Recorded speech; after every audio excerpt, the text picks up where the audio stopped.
Oh, let's have some fun. It's time for Six Rotations, a weekly show that breaks down NCAA women's volleyball. I'm Daniel Gilman. He is Mick Haley, and we're just so pleased to be with you guys. September is here.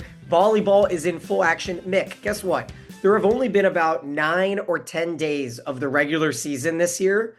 20 national TV matches from ESPN to Fox to Big Ten Network to FS1. It has been so incredible to see the coverage. ESPN has had a studio show on site 2 weeks in a row before and after the matches. They had an awesome block party in Nashville. Pittsburgh had a tremendous weekend on Fox at the PP Paints Arena where the Penguins play. They played where the Nashville Predators play. We are seeing massive arenas getting filled to cover women's volleyball, and it is just so awesome. As always, we're brought to you by SNA Sports, better equipment for a better game. Mick, we've got a lot to cover this weekend. We've got the first AVCA Coaches Poll of the regular season to talk about. We've got our Six Rotations Team of the Week. We've got so many upsets. I'm not even sure we can cover it all. But how do we want to start, Mick? Pick maybe your favorite few matches of the weekend, and then we'll get to the top 10. Well, I thought the Kentucky-Nebraska match was just well done, well played. The defense, especially, is what I enjoyed. The offense brought it, but you knew that both teams were going to come out swinging. But my goodness, some of the defensive plays were October, November, December level, and I thought the efforts, both coaches had their teams prepared. But that match showed me that it's Nebraska's national championship to lose because they are deep in every position. We haven't seen the freshman setter yet, but we've heard that she challenged for the starting position in the preseason. And so I just don't see how Nebraska can lose this unless they become complacent. The other teams are going to get better, and a couple of the teams are maybe not going to be able to get better because the personnel is just not there. But boy, that match just set the whole stage for me, and I got worn out watching all these matches. I mean, I had you set up my TV for four matches at a time, and I'm out there trying. I'm this far from the TV set trying to watch four matches at the same time. I want them to do close-ups so I can actually see things because it was pretty fatiguing and enjoyable at the same time. Yeah, yearly reminder. It is worth it to buy an Apple TV. That is the only, I guess, streaming style the Roku TVs, all these other things, but the Apple TV, that little box, the ESPN app allows you to pull up a quad box. So it's certainly very advantageous for college volleyball season. Mick, how about that play? 12-8 in the first set, Nebraska, Kentucky. Tariah Siegler goes way out of Oh. play to save it and then flying into that concrete. It was so exhilarating. That match on ABC went 5 sets on Sunday. We had SMU Baylor go 5 sets on Saturday. How about Wisconsin, Kansas at the Kohl Center went 5 sets on Friday. Those were some of the major ones. SMU LSU was an awesome match. That went 5 sets as well. Mick, so much to cover. It's tough to really try to put my thoughts in order today because there are so many things, but we've got a loyal listener and a legend in the game, Terry Heaton, who loves to know about the viewership. So let's go ahead and touch on last weekend's viewership numbers. I like talking about it as well, Terry. We appreciate your loyalty. 771,000 people watched Nebraska Pittsburgh on opening night on Fox to become the second most watched regular season match of all time. Anyone know the most watch? How about that? Shoot me an email, sixrotations@gmail.com. First person to let me know the most watched regular season game gets a giveaway. How about this? After that, Nebraska Stanford on ESPN on Sunday had over a 500,000 viewers, and Florida Pitt had 459,000 on ESPN Sunday as well. So the viewership's there. I'm sure we're going to have more numbers coming out here in the next few days about this past weekend. All right, Mick, let's get to it. Let's go ahead and look at our AVCA Coaches Poll top 10 for this week. It was September 1st, which was Monday. We wanted to wait and review all the matches on Monday night. And boy, am I happy that we waited, Mick, because Monday night was unbelievable with the big upset of TCU over Penn State. We'll talk a little bit more about TCU, but Penn State sits at 5. They'll probably keep slipping, as of course the rankings did not account for that loss. But Mick, Nebraska got every first place vote. Texas stays undefeated. They jump from 5 to 2. Louisville from 4 to 3.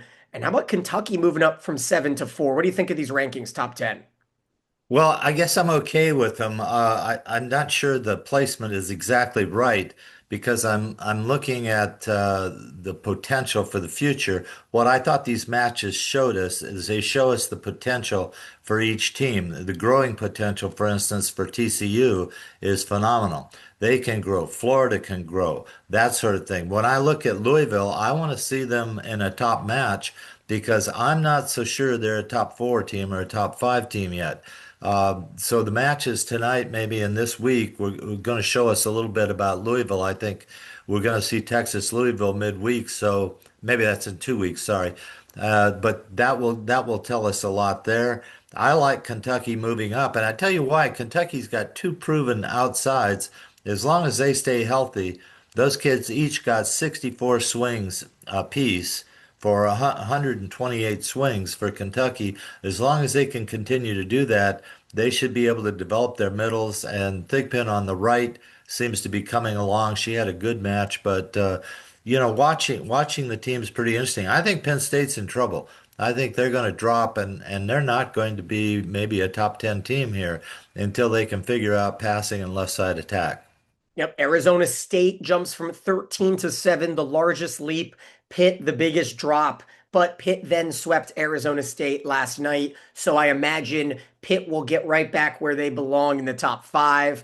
There are a couple teams that are outside this top 10 that I was really impressed with this weekend. We'll talk about that in a little bit. But you mentioned it. Big test, not this week, next week. Louisville will face Texas and Creighton the following week. We've got Stanford, Texas in Austin this weekend. That should be really fun. Louisville takes on Illinois. Meanwhile, Georgia Tech, Purdue, and Kansas, the three of them will tangle in West Lafayette. That should be a lot of fun this weekend. Here's a couple more notable matches for this upcoming weekend. How about Kentucky at Penn State on Friday night on Fox? Gosh, I'm so excited for these amount of games that we've got on big TV. I can go to a bar, Mick, and have them put on Fox. And it is such a relief than having to kind of stream it on my phone while I'm out with friends or family. And I'm sure everyone else is very appreciative as well. Meanwhile, Texas A&M at Utah should be a lot of fun. And headed over to the Big Ten, we will see Penn State, Kentucky. I mentioned that. And then USC Creighton this weekend should be a very telling match as well. So we're all over the place. We just talked about the top 10.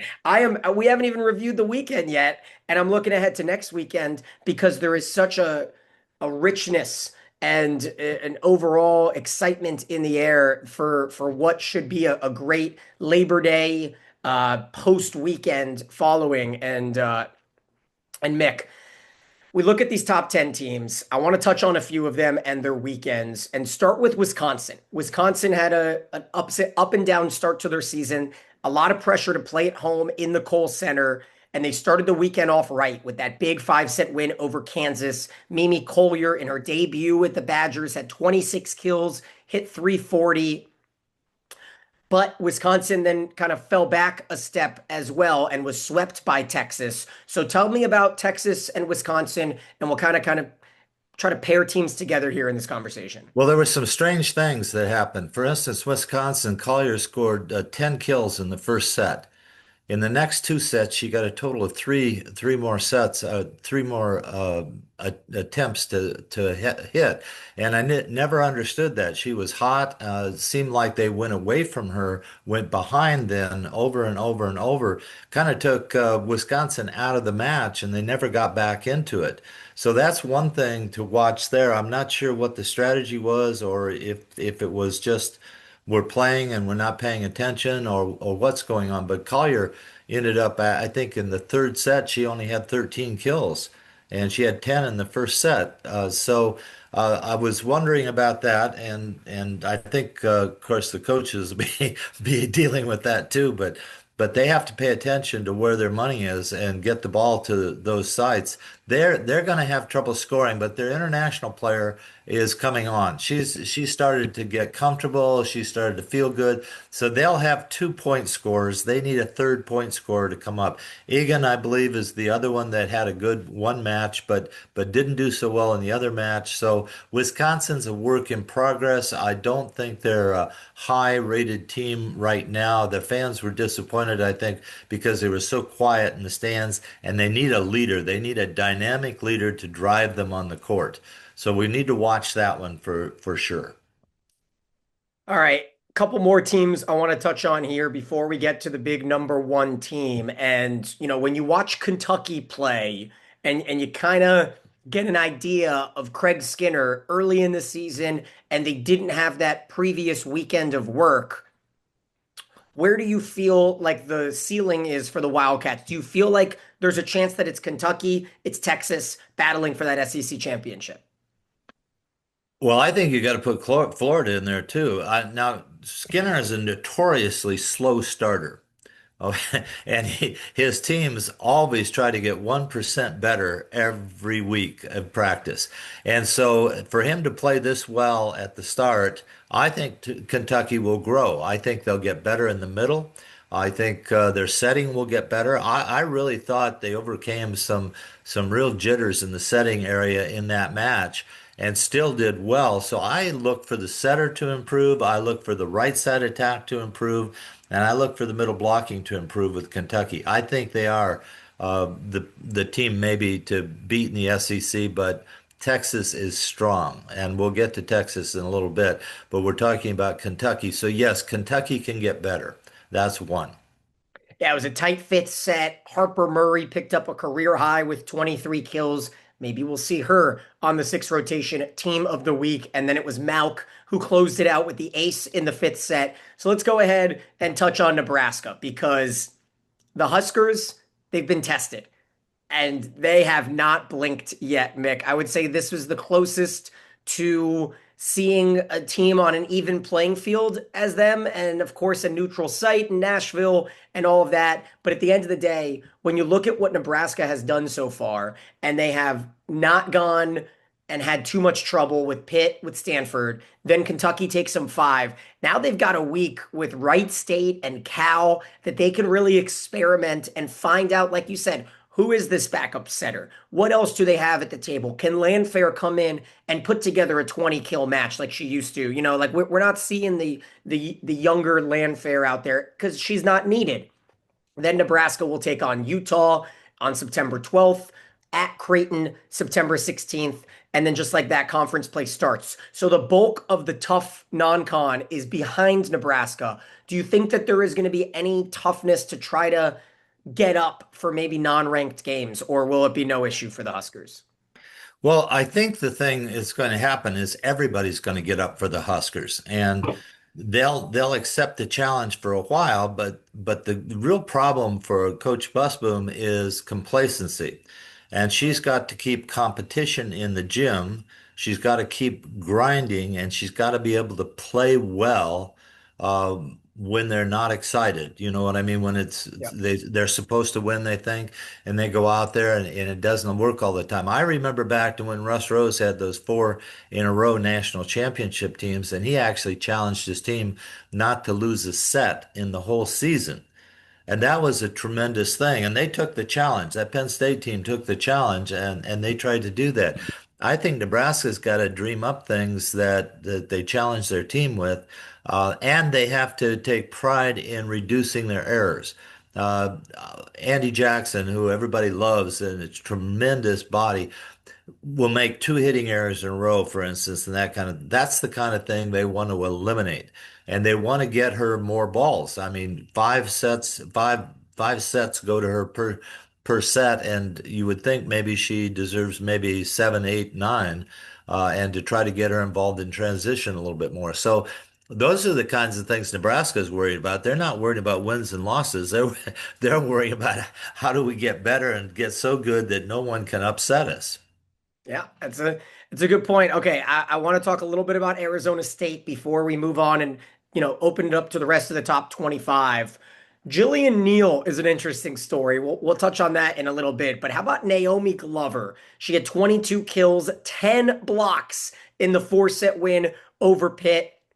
It took 5 match points for Arizona State to finally, or excuse me, against Penn State, not Pitt, in Pittsburgh. But it took 5 match points in that fourth set for the Sun Devils to pull it off. But you've been talking about them for, you know, 2 weeks now, that Arizona State is legitimate and they are a team to beat. And now here they sit in the top 10, very much so feeling like the power in the Big 12 right now. It would take, I would say, a monumental change to convince me that anyone else is going to win the Big 12. Oh, really? Yeah. I think the Big 12 is up for grabs here. I think there may be three teams that are going to challenge for the Big 12, maybe even four. There are some dark horses here that you really aren't ready to see yet, but they're coming on. But I think Arizona State's got to ride Glover. They've got to ride Glover for 45 to 60 swings a night if they're going to win. And she put on a show versus Martin in that Penn State match. I mean, that was a opposite versus opposite battle that's really enjoyable to watch. But can those kids bring it every night like this? And that's the thing. They have to have some other people start to step up and score points. And so if you start watching the points scored per set by each team, and then you start watching who's scoring those points, people are going to start overloading those areas to try to keep those people from scoring the points and see if they can't shut those teams down. That's why the fewer point scorers you have, the more vulnerable you are. And of course, Nebraska can score from every position right now, and that's why they're so hard to deal with. But Arizona State, they're going to ride Glover, so that's the big deal there. Yeah. Meanwhile, you mentioned right side. I thought Glover played a lot on the left side. So I've got her as my outside hitter on my Well, I team of the think they're week. going to hit her everywhere they can. I think JJ is going to match up. We're going to get more like professional sports here pretty soon. Just because somebody's a right side doesn't mean they're always going to hit right side. If Yeah. you can match up your players pretty soon, Pete Carroll told me one time they don't have a bunch of plays. They just do matchups in football. They try to get a big receiver on a little defensive back and they'll throw it out there and usually they score. I think volleyball and other sports are moving in this direction. I think you're going to see this happen a lot, and I think Glover can play wherever they want her to play. I would play her right side, but I think JJ will use her wherever he needs her to score.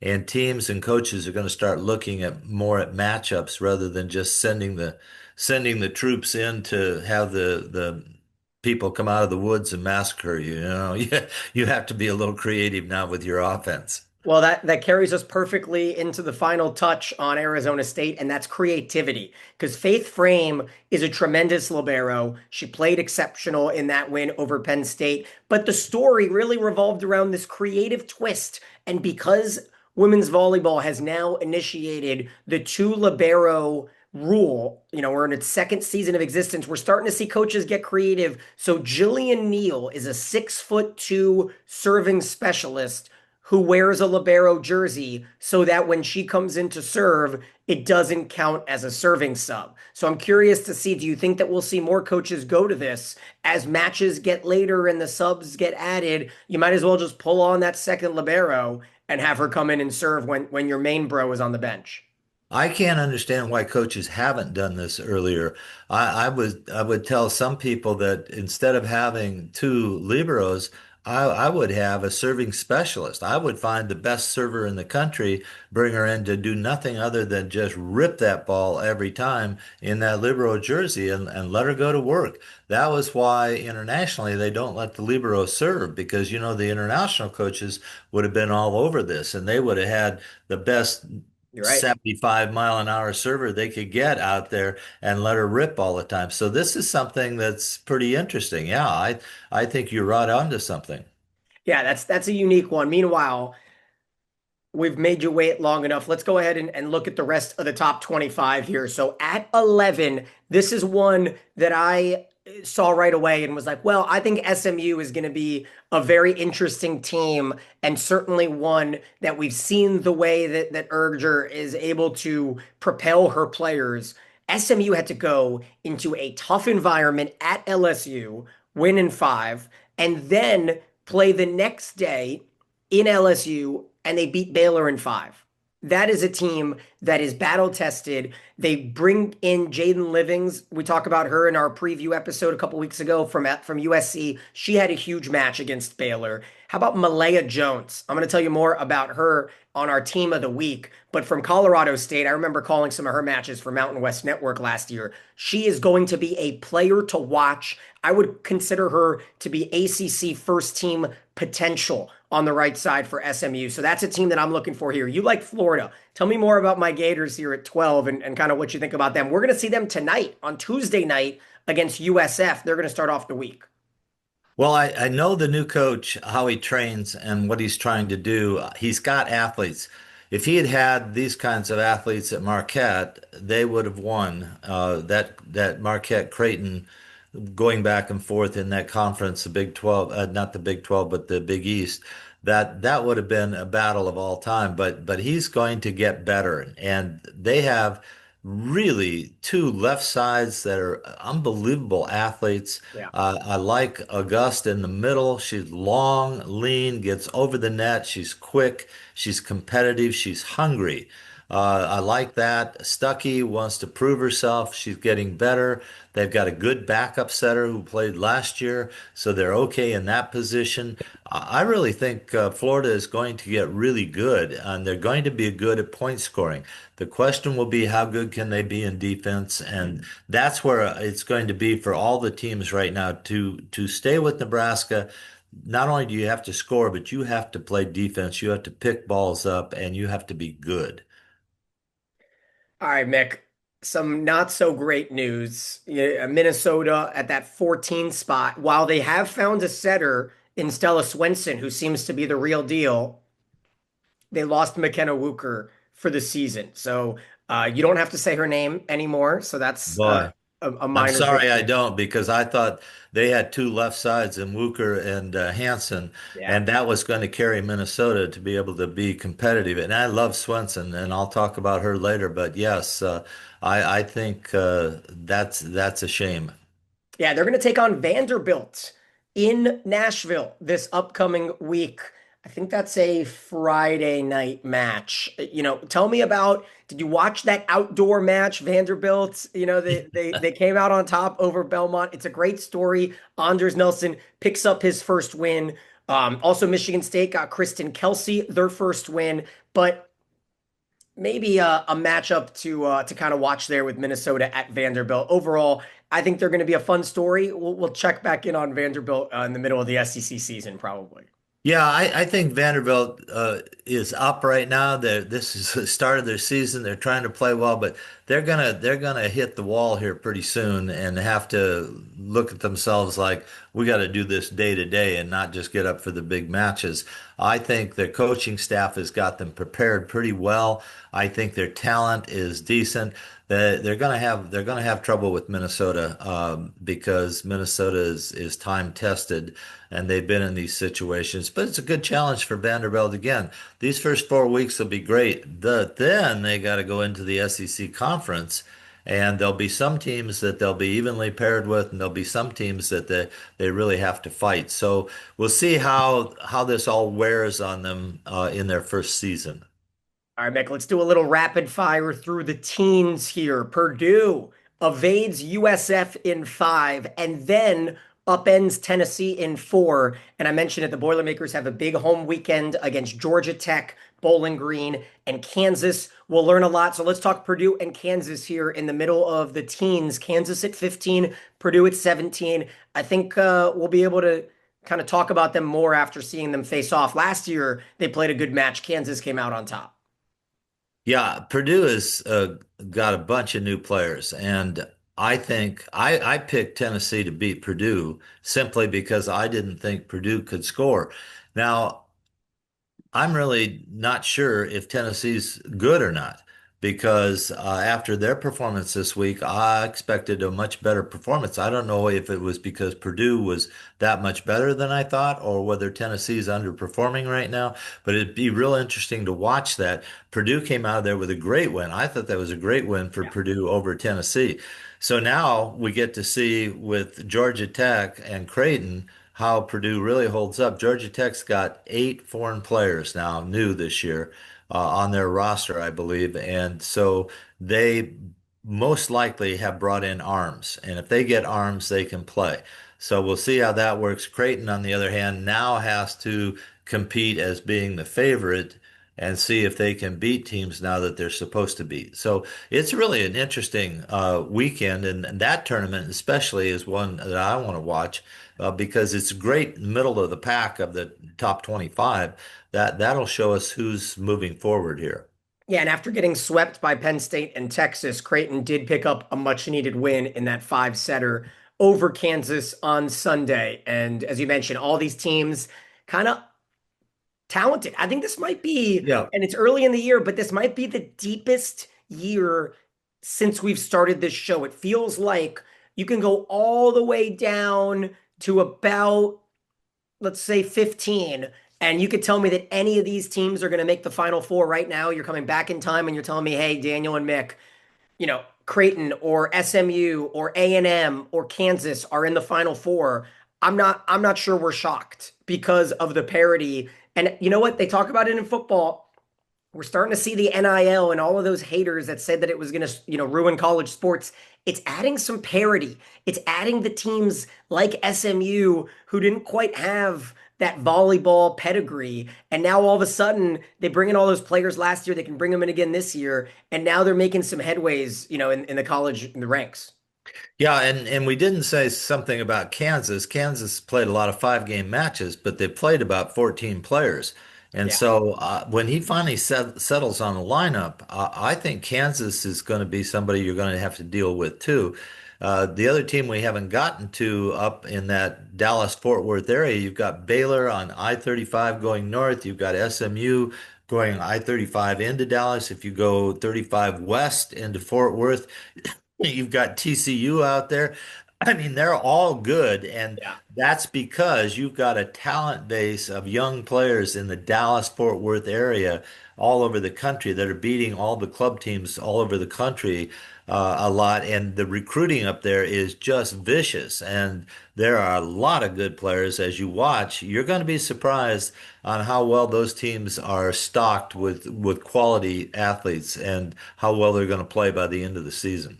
All right, let's get to that big TCU win over Penn State. But first, UCLA had an epic five-setter on Monday night against Long Beach, and they came out on top. So that was a much-needed win for Alfie Reft. He stays in the top 25 and jumps up into that top 20. Meanwhile, how about Georgia Tech? Georgia Tech had a pretty nifty win over Ole Miss, and that's an early season non-con play for some of these teams in the ACC matter more than teams in the Big Ten and teams in the Big 12 probably because the ACC is so top heavy. Georgia Tech needs to pick up these, SEC kind of wins. Yeah, they want to get back in the hunt with Stanford and Pitt and Louisville. That was pretty fun when they were competing with those 3 teams for the championship of the ACC. So I'm sure it's going to take them a while to get the organization they need of the players and maybe learn each other's names or speak the same language. But basically, that's probably going to be a pretty good team by mid-season and a team to watch for sure. And then Utah against Dayton in a good five-setter. Utah came out on top in that matchup of top 25 teams. All right, Mick, let's talk about TCU and Penn State here. It was Really, really fun. And at the end of the day, Izzy Stark, a service error at 14-12 probably can't happen, when you look back to it. But a team like Penn State, I don't think is going to be, crippled by a tight loss like this, especially, you know, on the road kind of environment. I guess obviously they're in the same state, but you can kind of look back and say, well, it didn't happen at Rec Hall. Meanwhile, how about 11 blocks from TCU? And you like this. You like Jason Williams. This is your kind of team. Nobody stood out as a superstar. No one had more than 14 kills. And the coolest story, Becca Kelly in front of her sister Bree.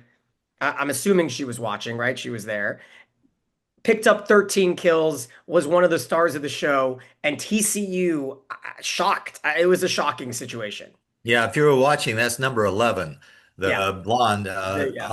on the TCU team, and she had a lot of energy, and she was firing up her teammates, and she has a really nice arm swing.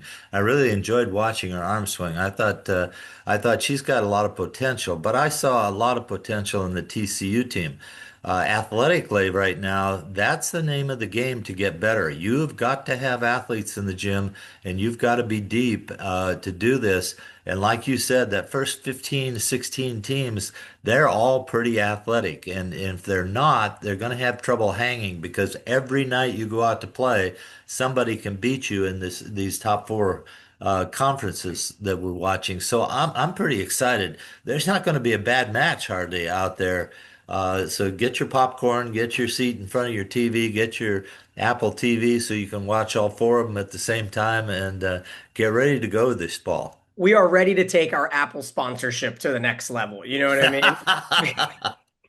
Meanwhile, the Big Ten had a very bad weekend, the bottom of the Big Ten. Illinois was upset by South Dakota State. Ohio State was swept by VCU, and Coastal Carolina took down Maryland.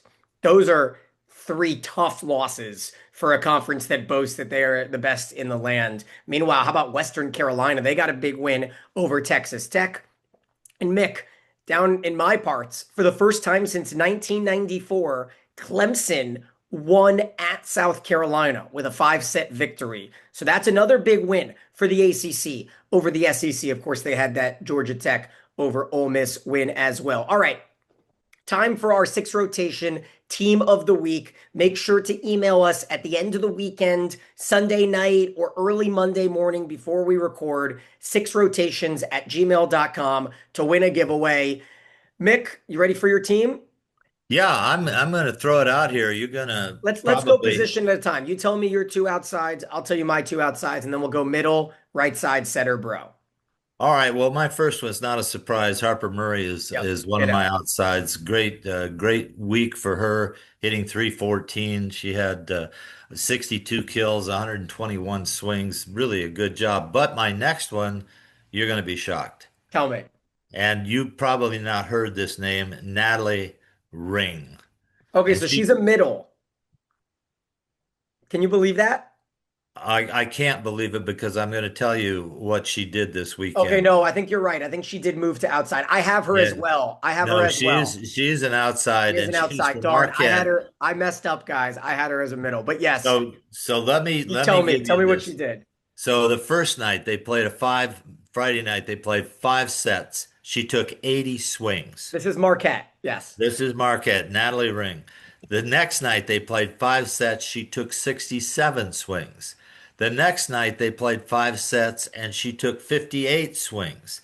The total swings for her this weekend were 205 swings, 79 kills, and 94 points scored for her team. She averaged 6 points a set for Yep. 15 sets. I give her a gold star. I put her in the other outside position, and I say, great weekend, but I don't know if you can walk Yeah, I've got the after same that. situation. She also had 11 aces. I don't know if you mentioned that. I mentioned it with the points, Okay, yeah, yeah, and the and the 94 three points. Yeah, matches. she helped her team everywhere. So I had Glover in there, but I had Ring as a middle because I wasn't paying attention, clearly. So let's go into our middles now. I'm going to start with Aiden Ames from the University I'm of right there Texas. with you. Absolutely. She had a great weekend. Yep. She 12 kills, her one error. blocking has improved unbelievably Well, and she scored on the quicks, not the 1 foot, where they need to have a quick and good attack. But she's much improved. The coaching staff has done a great job with her. Only a sophomore, started last year as a freshman, but kind of tailed off towards the end of the season. She's physical. She can get up. And now she's really doing a nice job. She and Swindell, the junior setter, put up one of the biggest blocks in the country, and they're really good when they get tight. All right, who's your second middle? Second middle is Andy Jackson. And I Interesting. So went, I was between Jackson and Alec, and I went with Alec. yeah, I went with Jackson for a couple of reasons. One, I want people to back me up on this. She's only getting 5 sets per set. And when she gets more sets and more sets in front, I don't like her missing on the 1 foot behind. She misses down the line too many times. And in this weekend, they went back to her and she made 2 hitting errors in a row. Even with that, she dominates. She's such a great body. She just can put her hands over the net. I think Yeah, they've got to keep forcing Jackson the ball until she becomes a dominant middle, I maybe agree. 1 error per set at the most, something like that. I think she can be great, and I think she still dominated this weekend. And Alex right there, but the reason I didn't go for Alex is that she has trouble with the transition ball getting off the net and then getting up for the three. And I think she'll get better at this, but they really tried to force that to her. I'd like to see them do that with Jackson on the three rather than go behind on the 1 foot. Yep, totally agree. On my right side, I've got Malaya Jones, who had 44 kills in the two of 5 set matches, 24 digs, and she hit 330 total in those 2 matches for SMU. What about you on the right side? Well, I had Glover out there. I just Okay. thought I Yeah. thought JJ really has her penciled in as an opposite, but I'll double check that. I think you might be right. I think I've got my positions all mixed up. I've got Bergen Riley as my setter and Sage Damrow as my libero. Damrow for Creighton had 34 digs in the 8 sets, and I don't think we have to say much about Bergen Riley. Well, I want you to watch this one. I've been having trouble. Yeah, I had Riley last week, but I have been watching Stella Swenson Ooh, we've for got a Minnesota. winner. You know that, Mick? Yeah. We've got a winner. Hannah has almost the exact same lineup. She's got Glover, Murray, Ames, and Swenson. All Pretty right. Well, impressive, I Hannah. like Swenson. Congratulations. I think Swenson might be able to carry Minnesota this year, even with the loss of one of their left sides. I just feel like she has got it going, and she's about ready to break out. She's only a freshman, and Yeah. it's like, give me more. Let me control the match. And then for libero, kind of the person that's been maligned here a little bit last year, but Emma Halter is playing great for Texas. Wow, Halter, Hannah had that as well. yeah, Congrats, 28 Hannah. digs. Great She got served 21 times, only 1 error. She had 9 assists, meaning she either bump set or overhand set from behind the 3 meter line. I think she had a whale of a weekend, and she's got competition from 2 other kids, a transfer from Gray from Indiana and a Serbian youngster coming in there, and they both are good. And Halter is not; she's stepping up. So I like Halter this week. I love it. Congratulations, Hannah. Make sure to send an email in this weekend for your team of the week for a chance to win. We can't wait to chat with you all again next week. As always, he's Mick. I'm Daniel, and this is Six Rotations.